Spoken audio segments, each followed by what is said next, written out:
Hello, my name is Gabe Zollner. Interesting article on Western Center for Journalism. The author of the article is Lawrence Sellin, and the article is titled, Let the Second American Revolution Begin, Divide California. And what he does is he goes into great detail and he explains the financial difficulties not only California is experiencing, but a whole lot of other states as well. And it really all comes down to entitlement programs. For example, a 2012 report by the State Budget Task Force, they paint a very bleak picture. And what they're saying is that at the present time, the pension funds are underfunded by over $1 trillion. Yet at the same time, all of these various states are offering additional benefits to their government employees, benefits that there's absolutely no way that they can ever pay.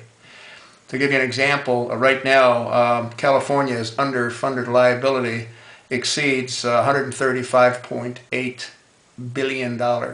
That's what's underfunded right now based on the promises that were made to the people that work for the government.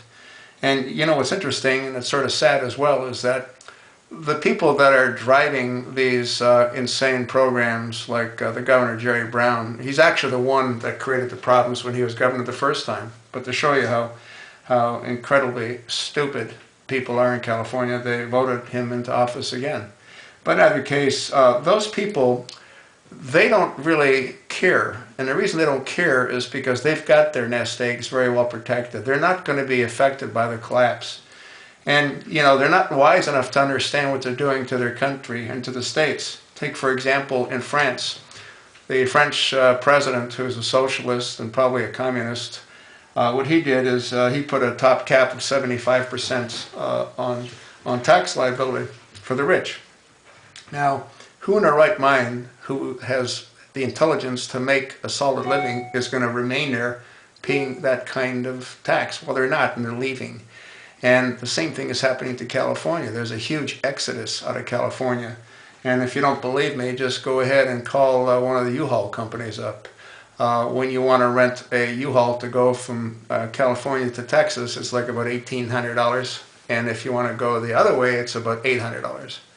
So why is it twice as much? Because they know they can make the money because people are leaving the state at an incredible rate. Not only people that are average Americans, but people that are very wealthy, people that own businesses.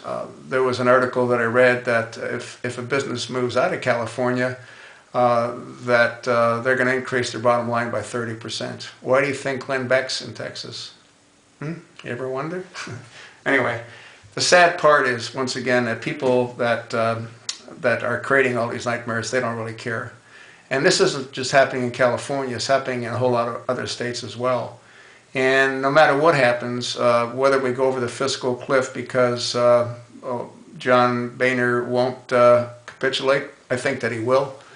But either way, the American people are going to be in dire straits. It doesn't really matter because the plan, I believe the plan is to put the American people into dire straits.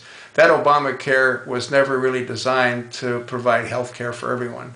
What it was designed for is to cripple our economy.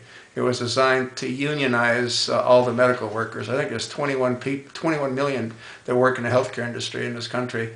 And somewhere buried in Obamacare, they're all going to be part of a union in 2014. So, what hope do we have? Well, the only hope that I think we have is that if he's removed from office legitimately based on him being ineligible to be there in the first place. And then if that happens, I sure as heck hope that Nancy Pelosi gets brought up on charges as well and tried for her participation. She again vetted somebody that had no background, so I don't know how you can go ahead and do that.